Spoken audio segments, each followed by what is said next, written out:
Ah, agora foi. Beleza. Fala aí. Fala pessoal, bom dia, boa tarde ou boa noite, seja o horário que você esteja assistindo nosso programa, nosso vídeo. Estamos entrando no ar com mais um programa Tudo Aqui pelo canal do YouTube da VFVTV. Hoje vai entrevistar aqui o que aqui é do mundo do futebol, quem gosta muito de futebol já conhece aqui, comentarista da TNT Esportes, eu sou fã, o Vitor Sérgio Rodrigues, SR, né? Quase meu xará praticamente, a diferença por um C, né? Tudo bem com você, VSR? Tudo bem, tudo tranquilo. Um prazer estar aí conversando contigo. Obrigado pelo convite. Eu que agradeço novamente por ter a disponibilização. Agora eu queria começar perguntando para você, você já disse em algumas entrevistas que eu vi que você é um esportista frustrado. Por quê? Ah, porque queria trabalhar com esporte, sonhei em ser jogador de futebol, jogador de alguma outra coisa, né? E que não, acabou que não tinha habilidade, não tive condição de fazer isso mas sempre fui apaixonado por esporte, por futebol, por todo tipo de esporte, especialmente futebol.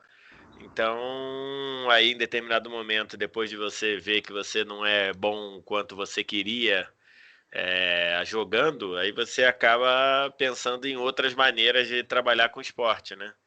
E aí foi essa possibilidade aí de você chegar ou no jornalismo ou na educação física, né? Algo próximo à educação física e aí foi uma escolha natural, quase. Entendi. Quando começou a sua paixão pelo futebol? Ah, desde pequeno, né? Desde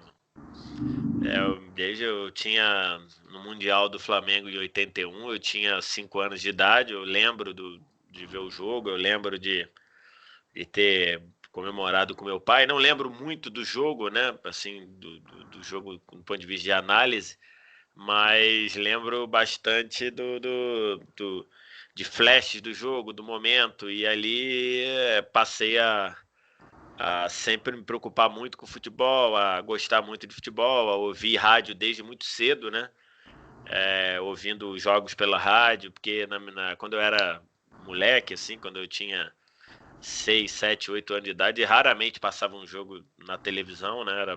Era mais o rádio mesmo, mas fiquei muito, digamos, muito apaixonado por aquilo e não só do meu time, mas de vários times, de gostar do futebol mesmo e aí foi nessa época. Eu me lembro que a primeira vez que eu fui no Maracanã em 83, na final do Brasileiro entre Flamengo e Santos, eu tinha, sei lá, 7 anos de idade e já fui num estádio que até hoje é o maior recorde e vai ser para sempre, né? O recorde de público da história do Campeonato Brasileiro. Então, está desde pequeno aí fazendo parte da minha vida, né? Entendi. E como foi o seu início de carreira? Meu início de carreira eu trabalhava numa central de atendimento do Banco do Brasil, é, e aí já estava bem ali, já estava bem trabalhando ali na função, mas aí chegou uma hora que eu tive a chance de fazer um anúncio, vi um anúncio lá, um estágio para fazer um estágio em jornalismo, e aí eu decidi largar esse trabalho que eu tinha lá nessa central do Banco do Brasil e fiz lá o processo seletivo, acabei passando e decidi sair. Então era um site, era um projeto que era da Globo.com, um projeto até maior do que hoje é o Globoesporte.com e que estava pegando muitos estagiários ali. Aí eu entrei como estagiário e, e aí comecei. O projeto acabou logo 3 meses depois. Aí eu comecei a estagiar no site da Liga do Nordeste, que o site da Liga do Nordeste era criado, era tocado pela galera que hoje comanda o esporte interativo, que veio a criar o esporte interativo. Então fiz ali um contato bom com essa galera. A Copa do Nordeste acabou, né, em 2003, e aí eu comecei a fui estagiar no Jornal do Esporte, depois no Lance, e aí depois em 2006 passei pelo Globoesporte.com, fiquei um ano trabalhando no Globoesporte.com, e depois em 2007, quando criaram o Esporte Interativo, o pessoal lembrou de mim e acabou me chamando. Então é essa a minha trajetória até hoje aqui no Esporte Interativo, agora na TNT Esportes. E eu queria que você contasse a história de como você foi escalado para cobrir as Olimpíadas de Atenas, em 2004, né? Você cobriu pelo Lance, né? Na época lá eu trabalhava no Lance, eu trabalhava com esportes olímpicos, né? Nem trabalhava com futebol, e aí acabou que foi uma época que as competições de vela eram a principal esperança de medalha do Brasil na Olimpíada, né?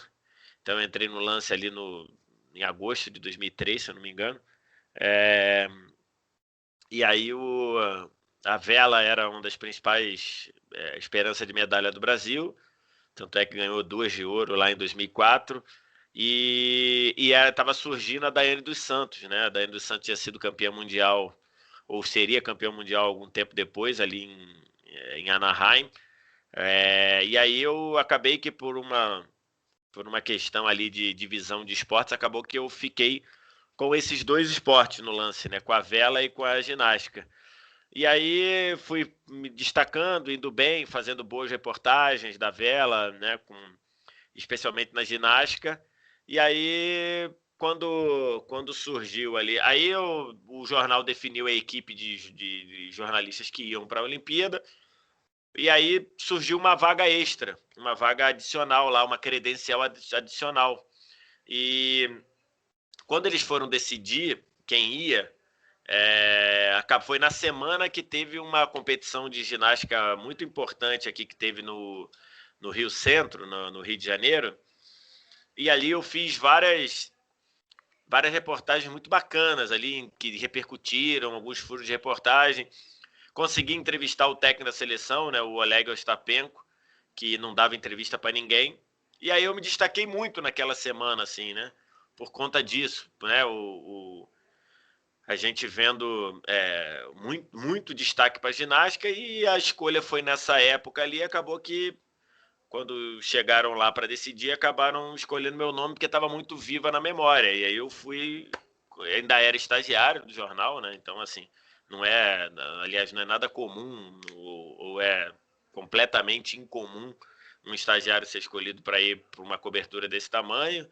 E acabou que eu fui escolhido, né? Então, assim, é um misto de competência, mas também um pouco de sorte de estar no momento certo ali. Entendi. E agora eu queria saber de você, quem foi a sua inspiração para você se tornar jornalista esportivo? Assim, uma inspiração muito grande, assim, foi o Washington Rodrigues, né, que é o comentarista da Rádio Tupi do Rio de Janeiro. Na época ali, passou toda a minha infância e adolescência na Rádio Globo, né, formando uma dupla que até hoje eles fazem de novo na Rádio Tupi, que é a dupla com o garotinho Zé Carlos Araújo. E eu sempre gostei muito da forma como o Washington Rodrigues, né, que tem o apelido de Apolinho, falava de futebol, né? Porque ele explicava aquilo que eu falei, né? A gente ouvia muito rádio, né? Não tinha jogo de futebol, era raro você ter jogo de futebol. Então a gente ouvia muito rádio, e o Washington Rodrigues falava de um jeito tão simples assim, mas ao mesmo tempo tão profundo, que ele te fazia entender ou enxergar o jogo ali. Então, isso foi uma inspiração para mim. E depois, mais velho ali, mais já com um pensamento de fato ser jornalista, também nunca passou muito pela minha cabeça ser comentarista, foi uma coisa que acabou acontecendo, Mas depois aí você tem muita coisa do PVC, de olhar muito o PVC, olhar o Mauro Betting, que hoje trabalha comigo lá na TNT Esportes, mas seriam e algumas outras ali, algumas outras pessoas, mas basicamente seriam esses três, né? O Washington Rodrigues, o Apolinho, o PVC e o Mauro Betti. Entendi. Como vai fazer parte da TNT Sports? Porque você tá lá desde o início, né? Que antes era Esporte Interativo, mudou recentemente para TNT Sports. Assim, é legal porque é, você mal ou bem, assim, você fez parte de uma história que não vai se repetir, né? Que é você um grupo de sonhadores construir um canal de televisão, ainda mais um canal de TV esportivo, do zero, assim, e isso foi assim, muito relevante, né?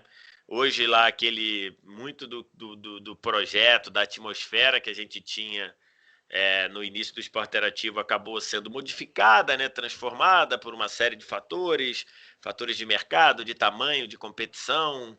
Aí a empresa foi sendo, né, cresceu demais e ao crescer foi sendo, digamos, absorvida, foi sendo comprada, fruto do trabalho de qualidade. Então você teve ali mudanças e alterações na ideia, no formato que se pensou, mas o espírito é o mesmo, né? O espírito inovador, o espírito de trazer coisa nova, o espírito de quem trabalha muito com a emoção, que se sente colocando o cara de casa dentro do campo. Então, isso daí tá para sempre.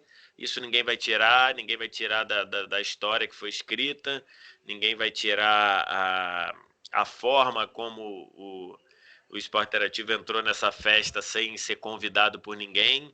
E é uma história que é única, né? Porque não haverá outro esporte interativo.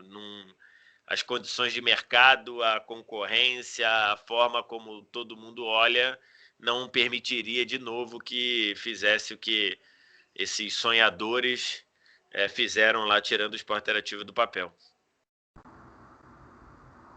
Verdade. Inclusive, eu gosto muito do esporte interativo, gosto muito das transmissões da TNT Sports, né? Que, assim, na Champions, eu adoro muito, né, os comentários, os comentaristas, eu gosto bastante. Agora, outra pergunta que eu queria te falar você é assumidamente flamenguista, e eu queria te perguntar, isso te atrapalha às vezes? Tipo, você recebe muitas acusações de ser clubista, ou você tem mais treta para a torcida do Flamengo mesmo, que te cobram, você tem que defender mais o Flamengo, etc, etc. Cara, pra mim não tem problema nenhum, não. Eu acho que, é, para mim, eu nunca imaginei é, eu nunca imaginei trabalhar sem contar de fato qual era o meu time, porque acho que isso é você mentir pro público. Então, sempre falei desde o início, acho uma coisa natural, normal, não tenho problema nenhum com isso. É, de outras torcidas, muito pouco alguém dizer que eu sou clubista ou não. Acho que as pessoas entendem aí que meu trabalho, que eu não levo minha torcida para o trabalho, então a maioria entende. Um ou outro que diz, esse comentário foi clubista, esse comentário foi porque você é Flamengo, e que não tem problema, a pessoa pode pensar isso, não tem problema nenhum. Então, muito pelo contrário, vejo muito torcedor falando, pô, você é um flamenguista consciente, você é um flamenguista que não puxa sardinha, essas coisas. Então, muito, muito legal, fico muito tranquilo, muito feliz com isso.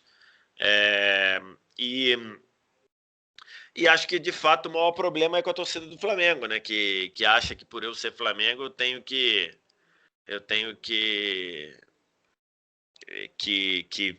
defender o Flamengo a todo instante, ser advogado do Flamengo, defender ou não criticar o Flamengo quando o Flamengo merece ser criticado. Acham que eu elogio menos do que deveria, e eu não entendo assim. Entendo que quando tem que elogiar, elogio também, não tem problema nenhum. Então acho que dizer que meu time nunca foi nenhum problema para mim, e continuará não sendo, né? Acho que é algo natural que faz parte da profissão. Entendi. Também eu vi uma entrevista sua que você, quando era menor, você ficava imitando narradores também, certo? E você já tentou alguma vez ter experiência na narração ou foi só para a parte de comentarista mesmo? Não, nunca. Eu imitava todo mundo, né? Eu imitava o narrador, o comentarista, o repórter, imitava todo mundo, né? Porque eu ouvia muito rádio, né? Eu cresci ouvindo muito rádio, eu ouvia todos os programas de rádio em sequência ali, né? Depois no fim da noite ali, eu ouvia os é, todos os programas que tinha. Então eu imitava todo mundo. Mas nunca até porque acho narrar muito difícil. Então eu não tenho essa pretensão, nunca tentei. Às vezes que precisei narrar, igual precisei narrar no passado aí um jogo da Libertadores, um pedaço lá, porque o sinal do narrador caiu, me enrolei todo. Então acho que é muito difícil, né, narrar. Então prefiro ficar na minha comentando mesmo. Entendi. Agora eu queria perguntar para você, qual foi a maior cobertura que você participou na sua carreira? Você já teve várias coberturas, certo? Você já teve viagens para cobrir final de Champions, várias coberturas. Eu queria saber qual foi a maior da sua carreira até aqui. Ah, não sei, cara, assim, é difícil, né? As finais de Champions são sempre muito especiais, né? E você vai, você é, chega com muita antecedência, chega, sei lá, 10 dias antes, então você está vivendo a cidade, você começa a olhar, entender as coisas, vê lá com as torcidas e cruza com as torcidas, então sempre muito especial. É, teve duas Olimpíadas aí, né, além da do Rio aqui, que seriam três Olimpíadas que participei cobrindo, então são, né, a cobertura de Londres foi muito grande, porque eu fiquei 50 dias em Londres, né? Porque a gente foi antes para pegar a preparação do Brasil e tudo, então foi difícil, assim, mas foi muito legal também. Acho que a maior, assim, teve a da Euro também, em 2008, que a gente ficou muito tempo, ficou quase 45 dias lá entre Áustria e Suíça, então são coberturas muito legais, né? Muito legais de fazer. Você fica longe de casa, saudade, né? Então, isso é uma dificuldade, né? Depois que tem filho e tudo, mas são muito legais. Acho que vou destacar um, assim, é, acho que talvez a de Londres foi muito bacana, né? Porque a gente ficou muito tempo lá em Londres e foi uma Olimpíada muito importante para o Brasil. Então, mas todas são muito especiais. Entendi. E qual foi a melhor partida de futebol que você já comentou? Que você tem um carinho especial? Foi, que foi, teve tudo de bom, né? Foi em termos de emoção, futebol bem jogado. Qual foi a melhor que você já comentou? Melhor partida que eu já comentei. Pô, cara, difícil dizer uma. Tem uma que eu acho que é a melhor partida que eu comentei, eu acho. Que ali acho que eu fui muito bem nos comentários. Que foi um Liverpool 4, Arsenal 4. Foram 4 gols do Arshavin. Esse jogo eu comentei muito bem, assim.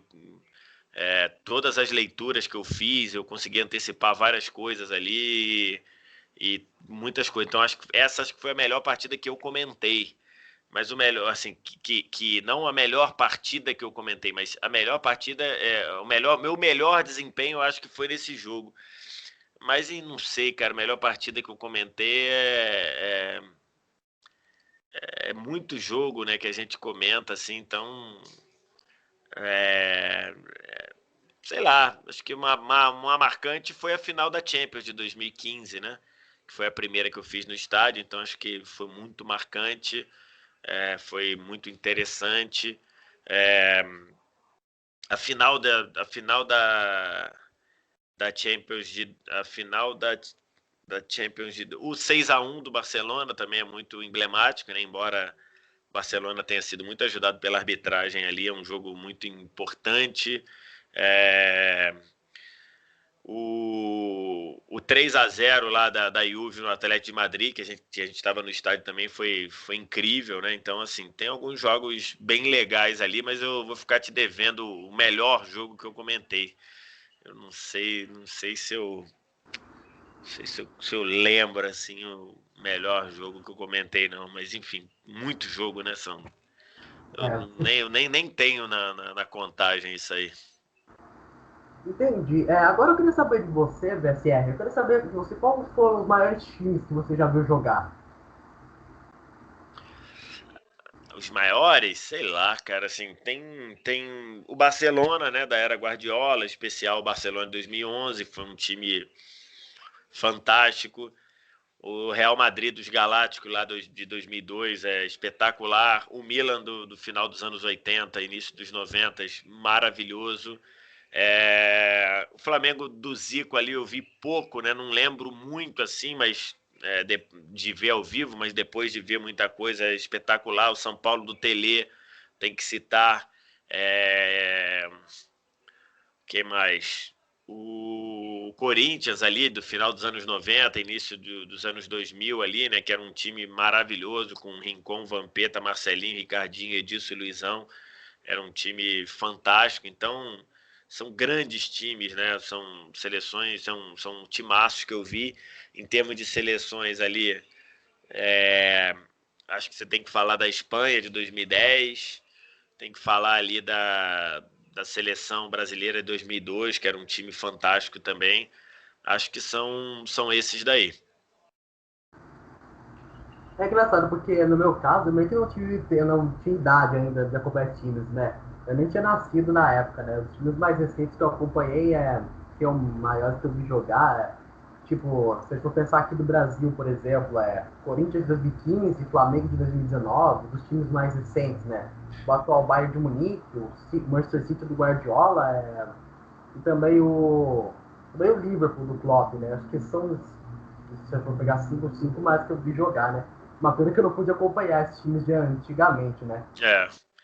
Tem que citar o Flamengo de 2019 também, pode botar nesse bolo aí. Bom, agora eu queria já vamos passar para assuntos mais atuais, que eu queria tratar com você. Primeiro falar de Champions, né? Atual, tá rolando a atual edição da Champions, daqui a algumas semanas já vai ter rolar as quartas de final. Queria saber de você, quem tem mais condições atualmente de tirar o posto do Bayern? E o que esperar também desses confrontos das quartas de final? Eu acho que são confrontos quase sempre muito, no geral, muito equilibrados, né? O confronto menos equilibrado eu acho que é City e Dortmund, mas os outros são bem equilibrados. Acho que o Bayern é o time a ser batido. Hoje foi divulgada aí a lesão do Lewandowski, né? Tem que ver se ele pode perder o primeiro jogo contra o PSG, pode não jogar, mas aí pode complicar um pouco o Bayern, mas o Bayern é o time a ser batido, não tem muita coisa. Acho que se tiver que apostar aí, apostaria no Bayern conseguindo mais um título. Mas eu acho que tá assim, muito equilibrado aí. Quem chega entre os oito, cara, pode de fato sonhar com título. Até times que estão ou estão crescendo agora ou estão ali meio considerados ali meio azarões, tipo Porto, eu acho que ele pode, eu acho que ele pode pensar em ser campeão, sim. Acho que está tudo muito aberto.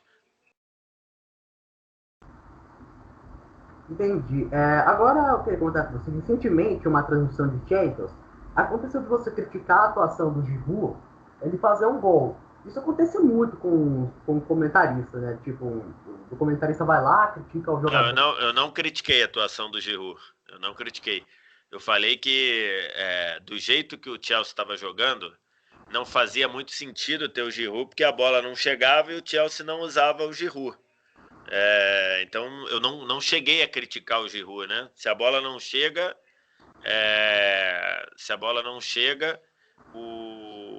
não dá para se dizer se ele tá bem ou mal, né? Então foi isso que eu fiz. Eu não critiquei ele. Eu falei que para jogar daquele jeito, era mais produtivo que o Chelsea tirasse ele. E muita gente concordou comigo, né? Porque o comentário fazia sentido. Isso acontece muito, né? Tipo, o comentarista vai lá, tal, fala uma coisa, daí isso principalmente como é o caso do seu travante, como é o caso do Giroud, né? Às vezes o seu travante está pouco produtivo na partida, não tá rendendo o esquema junto com ele, mas ele vai lá e faz o gol. Isso acontece muito com o comentarista durante as transições, né? Não entendi, picotou aqui. Ah, isso acontece muito com os comentaristas durante as transmissões, né? Tipo, do jogador não tá rendendo junto com o esquema, tá, não tá sendo produtivo, isso principalmente em caso de centroavante, né? Daí o centroavante vai lá e faz o gol e cala a boca do comentarista, né? Acontece muito isso durante as transmissões.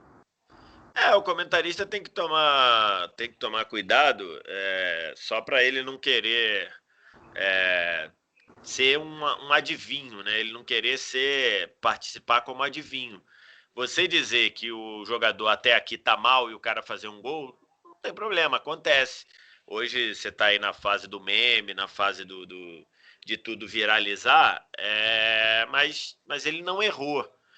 O ruim, assim, que acho que ele pode, né? Se ele diz, fulano tá jogando mal até aqui, 30 do segundo, 30 do primeiro tempo, até aqui fulano errou tudo, aí o cara na bola seguinte pega uma bola e mete a bola no ângulo, você não errou, né? Você fez uma análise do que estava até ali, você não disse que não tem nenhuma chance desse jogador ir melhorar, não foi isso.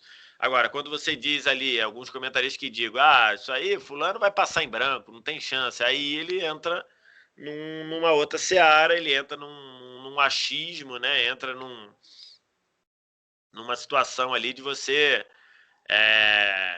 tá correndo muito risco, que não foi o caso do Giroud, né? Ali, por exemplo. Então acho que é normal, mas é natural. Acho que você tem ali um papel do comentarista. Em muitos momentos ele está ali analisando coisas que tendências que ele pesquisou, que o time costuma fazer, e ele está falando ali que pode acontecer ou não, né? Verdade. Agora comentando de futebol brasileiro, para essa próxima edição do Brasileirão, foi aprovada a decisão de limite de 2 técnicos por time durante o campeonato. Como você avalia essa decisão da CBF?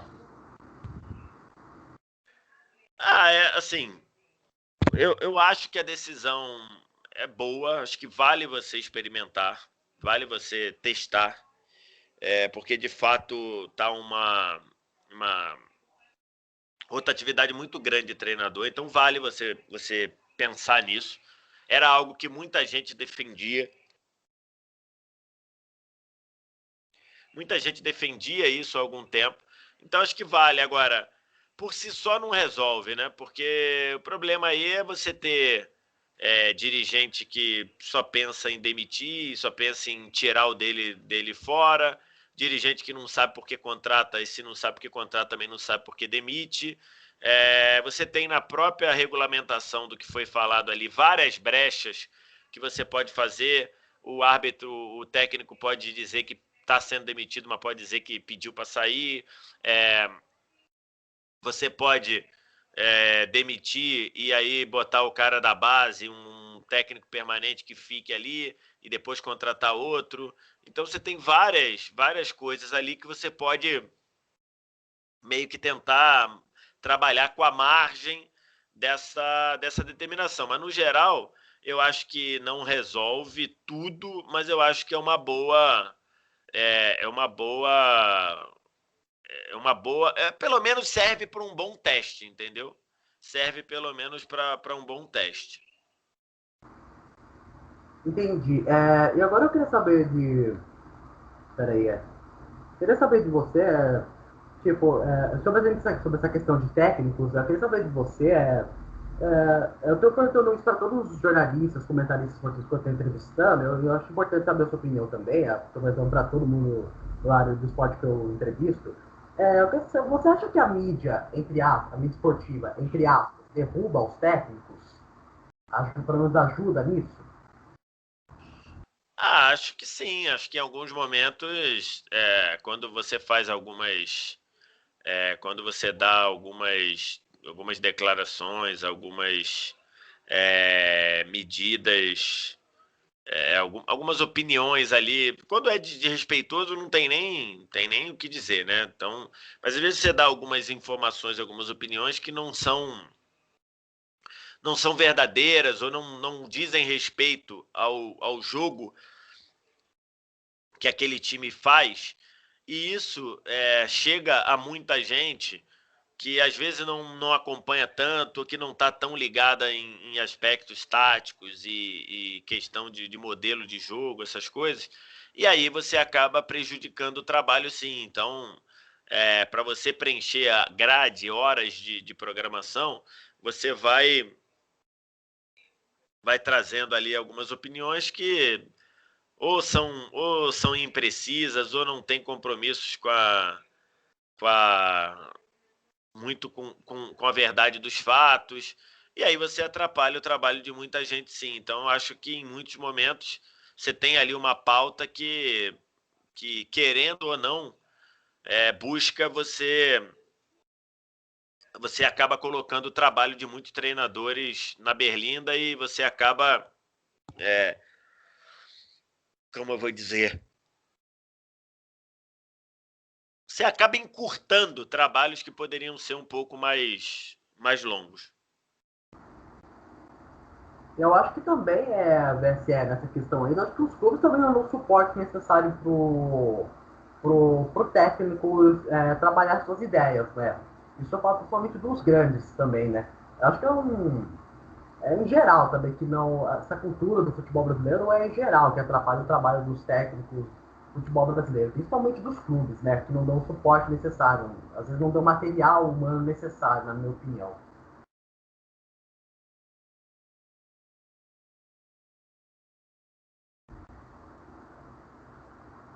Agora vamos continuar com a entrevista. Eu queria saber agora de você.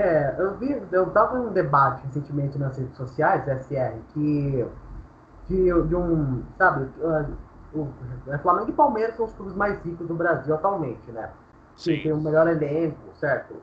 Palmeiras que se coroa nessa temporada, o Flamengo foi novamente campeão brasileiro, mas foi uma temporada turbulenta para o Flamengo também, né, até chegar ao título brasileiro, né? Mas um debate nas redes sociais sobre se o futebol brasileiro poderia se espanholizar.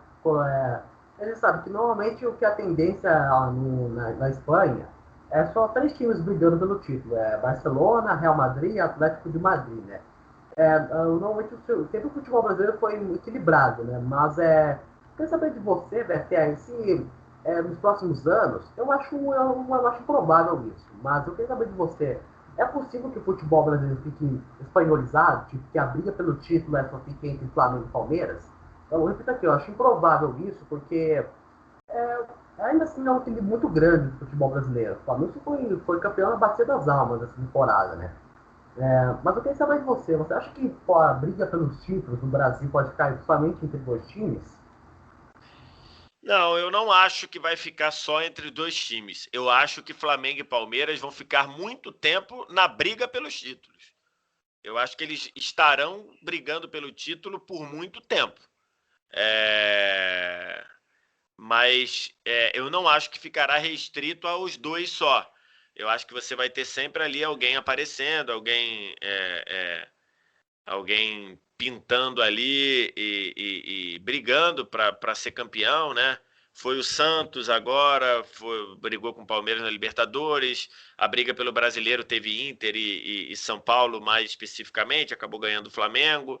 É, Você tem ali o Flamengo e o Palmeiras que começaram esse trabalho de ajuste, de se equilíbrio mais cedo, então estão colhendo os frutos agora. Acho que eles continuarão um bom tempo brigando pelos títulos, mas não serão só eles, por uma série de fatores. Acho que no Brasil você tem muitos times com poderosos, com grande torcida. Você tem a questão lá dos estaduais que são 16 datas que atrapalham muito ali na reta final da temporada. Então, eu acho que se você se você tirasse o estadual, acho que esses times estariam mais focados nesses campeonatos. Acho que teriam mais chance de chegar bem.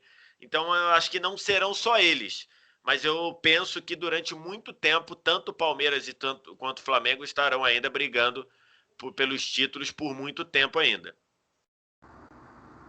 E agora, já chegando na parte final da nossa entrevista, um assunto que está rodando ultimamente, é o debate, é sobre sobre a paralisação dos campeonatos atualmente, né? Tipo, em especial a Federação Paulista, querendo levar os jogos para outros lugares e tal, etc. Assim, eu particularmente não sou a favor da paralisação do futebol aqui no Brasil. Mas o que me incomoda muito é essa desorganização, sabe? Não querendo levar o jogo para outro lado, para cá, etc e tal. Mas você, BSR, você é a favor da paralisação dos campeonatos? O que você faria, assim? Cara, assim, eu fui a favor da paralisação lá atrás, né? Lá no começo, quando você não tinha muitos. É... Só um minuto, peraí.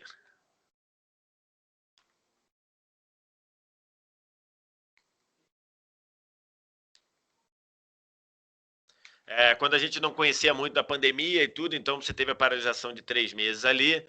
Acho que agora, quando está pior do que estava na época, é, é meio complicado demais você olhar e ver, pô, se parou lá quando estava assim, por que não parar agora? Só que de lá para cá a gente viu o futebol conseguir ali ter, especialmente nas divisões de elite, né, especialmente na parte de cima, a gente viu o futebol ali conseguir alguns protocolos importantes ali e conseguindo, de certa forma, não ter nenhum caso grave, né? Então, eu não sei se parar tudo agora é o melhor caminho. Acho que tem muita gente que defende isso, que eu não acho um absurdo, respeito, mas eu acho que nesse momento, com esses protocolos que tem no futebol, é, eu acho que pelo menos estaduais deveriam ser disputados. Talvez você não fazer as viagens de avião e, né, e tudo mais, mas eu acho que os estaduais eu acho que daria para você continuar. Mas enfim, respeito quem pensa diferente. Entendi. Agora, falar sobre seleção brasileira, bom, eu sempre vejo jogos das eliminatórias da Copa para a Europa, na TNT, e eu percebo, assim, que as seleções. Você estava até discutindo sobre isso, né? Que não tem uma seleção que joga um futebol hoje de favorito. Quem disse, se eu não me engano, foi o seu companheiro, André Reine, né? Que ele falou isso, não tem uma seleção que joga um futebol de favorito para a Copa do Mundo. Mas existem sim as favoritas, na minha opinião. Tipo a França, a Alemanha, a Bélgica, a Inglaterra, a Espanha, etc. Mas eu acho que até por essas seleções não jogarem futebol de alto nível, quer dizer, jogar futebol de alto nível, não jogarem futebol de favorita, não jogarem futebol tão extraordinário atualmente, eu acho que a seleção brasileira entra nesse grupo de favoritos, sim, né? Porque tem chance, né, para a Copa do Mundo de 2022, né? Mesmo também não apresentando futebol extraordinário, né? Você não acha? Cara, eu acho que sempre o Brasil vai chegar na Copa como um dos favoritos. Eu acho que não tem muito como você tirar o Brasil. Eu acho que a seleção do Tite faz um jogo muito sólido, um jogo importante ali e acho que tem condição de chegar na Copa muito forte. Hoje eu coloco o Brasil entre as três principais seleções, junto com França e Portugal, top 3 do momento. Acho que o Brasil tem um jogo sólido, um jogo de um time que é entrosado, funciona muito bem, tem individualidade também. Mas a gente sabe que só vai funcionar quando o Brasil ganhar a Copa. O Brasil, se for a semifinal ou se for a final, não vão criticar. Então, o único resultado que serve para o Brasil é ganhar a Copa. Então, mas eu vejo o Brasil como favorito e vejo o Brasil hoje entre as principais seleções do mundo. Muita gente tem criticado demais o Tite em muitas coisas que o Tite, com razão, acho que o pós-Copa dele é um pós-Copa ruim, ele tomou algumas decisões ali difíceis de entender, algumas coisas ele meio que se contradisse ali ele pensa, ou do que ele falava, mas no geral acho que o trabalho é bom. Entendi. Agora, a nossa penúltima pergunta é: o que você espera do futebol brasileiro em geral daqui para frente? Eu acho que o futebol brasileiro vinha num ritmo muito bom, de crescimento. Os campeonatos estavam melhorando o nível dos campeonatos, né, especialmente do Campeonato Brasileiro. Acho que a pandemia no ano passado, acho que ela bagunçou muito com isso. E acho que o futebol brasileiro vai sofrer muito, até se ajustar com a pandemia. Acho que vai ter muito problema para se ajustar, porque, perdão, porque tem muito clube devendo muito, a pandemia tirou muita receita dos clubes, os gastos não diminuíram, então acho que a gente vai ver períodos bem complicados e anos bem difíceis para os times do futebol brasileiro. No mais, acho que com a entrada aí de alguns técnicos estrangeiros e torcer para alguma mentalidade ali mudar, e isso tem acontecido, mas acho que ainda há passos pequenos, mas acho que no geral a gente vinha num ritmo de crescimento e acabou que a gente se prejudicou, como todo mundo, né, com a pandemia, né?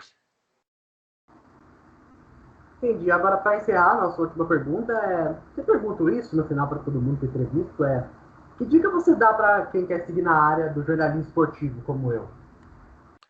Eu acho que vocês têm que fazer, o principal é você fazer o que você está fazendo aí. Já ter um canal, já publicar suas coisas, já ter um site, ou um blog, ou movimentar suas redes sociais. Então, acho que isso hoje é o principal. Você tem que estudar, né? Se você for alguém, né? Um ex-jogador, um ex-árbitro, alguma coisa assim, ninguém vai te contratar se você não for formado em jornalismo, e ninguém vai te dar a oportunidade de estagiar se você não estiver cursando jornalismo. Então você precisa cursar o jornalismo, mas você já tem que botar a mão na massa, já abrir seu canal no YouTube, fazer os seus textos no Instagram, no Facebook, ou dar as suas opiniões baseadas e fundamentadas no Twitter. Então acho que todo mundo tem que fazer. E se preparar, estudar, se preparar, ouvir muita gente, ver os jogos, estudar. Tem vários cursos aí legais. Daqui a pouco eu e o Jorge Igor vamos lançar um curso para narrador e comentarista. Então, a galera fazer cursos aí, porque. E oportunidade tem, assim.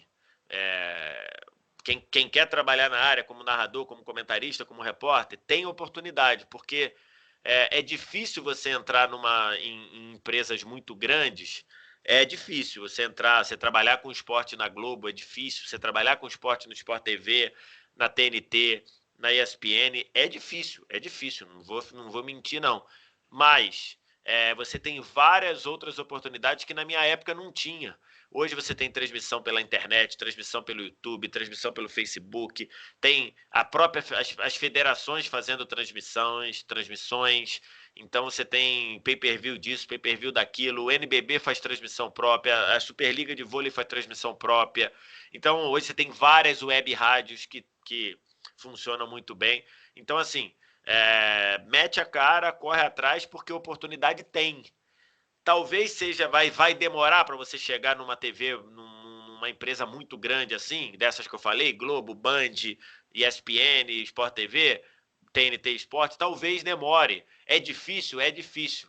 Mas você tem muita chance, tem muita oportunidade aí em web rádio, em transmissão de internet, transmissão de federação, transmissão da liga, tipo NBB, Superliga. Então tem muita oportunidade aí que na época que eu comecei não tinha. Na época que eu comecei, ou você trabalhava numa rádio, ou você trabalhava num jornal. E depois vieram aí as TVs pagas aí, que também começaram a dar alguma oportunidade. Mas hoje tem muita coisa. Mas o principal é isso. Faz aí já o seu canal, faz o seu Instagram, começa a dar sua opinião, começa escrever, começa a fundamentar o que você pensa de esporte, de futebol, que alguém vai estar vendo, certo? Alguém vai ver, e aí você pode começar aí, basear e fundamentar a sua carreira. Bom, pessoal, nosso programa todo aqui de hoje está terminando. Muito obrigado pela sua audiência. Muito obrigado, BSR. Valeu aí.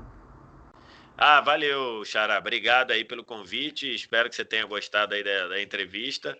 Um abraço para todo mundo. Já pedi para todo mundo se inscrever no canal, deixar o like aí para ajudar o teu canal. E obrigado aí pelo papo.